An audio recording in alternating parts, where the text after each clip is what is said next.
So after I uploaded my video on the original Blackmagic Pocket Cinema camera in 2020, I got a few questions and requests in the comment section regarding how to set up the camera for filmmaking. So here it is, how to set up your original Blackmagic Pocket Cinema camera for filmmaking. Let's dive into it. To set up your Blackmagic Pocket Cinema camera for filmmaking, you first have to dive into the menus. So if you press the menu button, you'll get to the front page of the menu system. Here you have the option to enter metadata, change your settings, format your card, and then also have 3 quick settings for focus peaking, audio meters, and frame guides. So let's start by going through them one by one.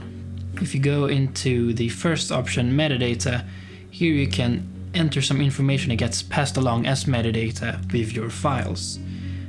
This is primarily for people shooting narrative stuff where you actually have a scene, a shot, and a take. So let's go out of metadata and let's go back to the menu, and let's skip settings for now and go to format card. And here you can choose to format your card in either HFS Plus or in exFAT. exFAT works for both Windows and Macs, and HFS Plus is for Mac only. So I am going to format my card in exFAT.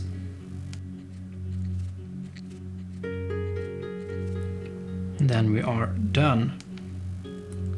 So we have now formatted our card and are ready to go into the settings. The first tab under the settings is called Camera. Here you can enter your camera ID, name for your camera, the date and the time, but also your ISO, white balance, and shutter angle. And to change these, you have to go back into the menu. So let's go down to ISO.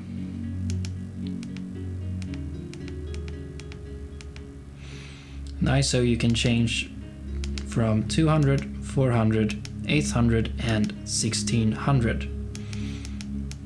But the native ISO of the original Blackmagic Pocket Cinema camera is 800. This is how Blackmagic intended the camera to be used, and this is where you'll find the best balance between highlights and shadows in terms of dynamic range. And underneath ISO we have white balance. I have mine currently set to 5600 Kelvin. And when it comes to white balance on the original Blackmagic Pocket Cinema camera, there is no auto. You have to manually enter the correct white balance for the shot. It goes up to 8000 and then the lowest 2500 Kelvin.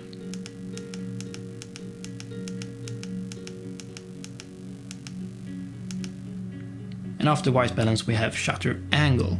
If you're coming from a DSLR or any other stills camera, shutter angle might be new to you. Those cameras use shutter speed, which is a time given in fractions of a second, for example 1/50th of a second. But in cinema cameras or more video-centric cameras, we're using shutter angle instead of shutter speed. The shutter angle is in relation to the frame rate, so you don't have to do any math thinking I have to double my frame rate as my shutter, because the rule of doubling your frame rate as your shutter speed actually comes from a 100-degree shutter. So if you leave your shutter angle at 180 degrees, in terms of shutter speed, it will always be double your frame rate, regardless of the actual frame rate. But compared to shutter speed, a bigger number for the shutter angle actually lets in more light, and a lower number lets in less light. So those are all the settings for the first tab. Let's go to the next. Next tab we have audio. Here you can set the input levels for channel 1 and channel 2. The camera only has one mic input, so the channels are for the left and right channel of that input. But generally the preamps in the Blackmagic Pocket Cinema camera aren't that good, so if your audio is critical, I would recommend recording it separately. Next up we have recording, and here's where you'll enter your recording format, the dynamic range, the frame rate, and also there's a time-lapse option at the end. For recording options we have first of all RAW, ProRes HQ, ProRes 422, ProRes LT and ProRes Proxy. The RAW format that this camera shoots in is Cinema GNG. It is a compressed version, but it's a lossless compression, so you're not losing any quality. The compression is more in the style of a zip file than actual video compression. The file sizes when shooting RAW are very large, and a 64GB card will give you roughly 18 minutes of recording time. But for the most part, you probably won't need RAW anyway, so you can get away with shooting in ProRes 422, for example. And next up we have the dynamic range. In the Blackmagic cameras we can choose either film or video. And I would never change it from anything else than film. Film will give you the most dynamic range and the most pleasing image. Using video, in my opinion, would just be to cripple the camera. And if you're shooting RAW, you can't even choose video. And next up you have your frame rate. I live in Sweden, which belongs to the PAL region, so I use 25 frames per second. If you live in an NTSC region, like the US for example, then you also have 29.97, 30, 23.98 and true 24 frames per second. But I'll leave mine at 25. And then we have the time-lapse interval, which I currently have set to off. And here you'll choose the interval if you're doing time-lapses. And the next tab is display, where you'll change all your display settings. The first one is called dynamic range.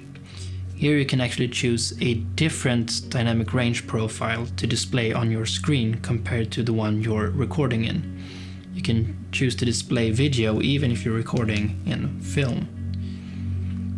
Next up we have the monitor brightness, your CBRS, which you can set at a maximum of 100, you can have it off or the lowest at 75%.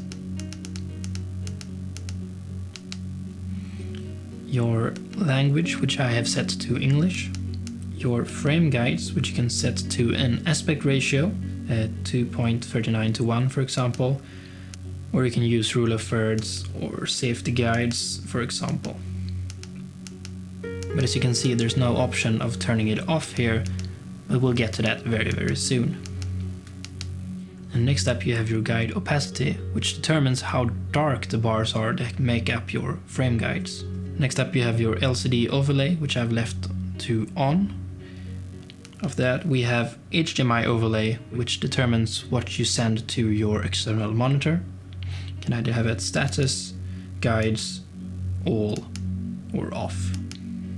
And that is the last setting in the menu. So let's go back out to the front page for the menu system. And as I said earlier, there was no option of turning off the frame guides in the settings, and that's because the frame guides are located here on the front page of the menu system. And here you also have focus peaking and the audio meters, but those two can also be controlled via the buttons on the camera. So let's go out of the menu system to see what we can control without actually going into the menus. As you can see here on the bottom we have our audio meters. If I press the down button, those disappear, and to bring them back up, I'll press upwards. As you can see at the top of the display, we're currently at an f2 aperture. To change the aperture, we use the left and right buttons. Go up to 2.8, and then I can go back down to f2.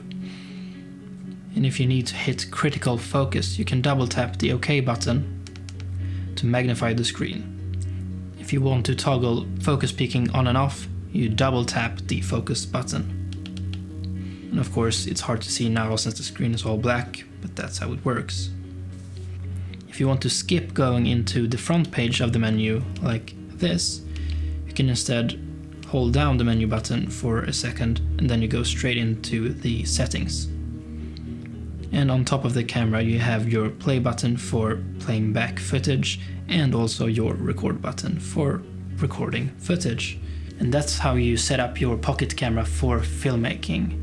And if you're interested in more of the rigging and the actual build of the camera, let me know down below and I'll try to make a video about that as well.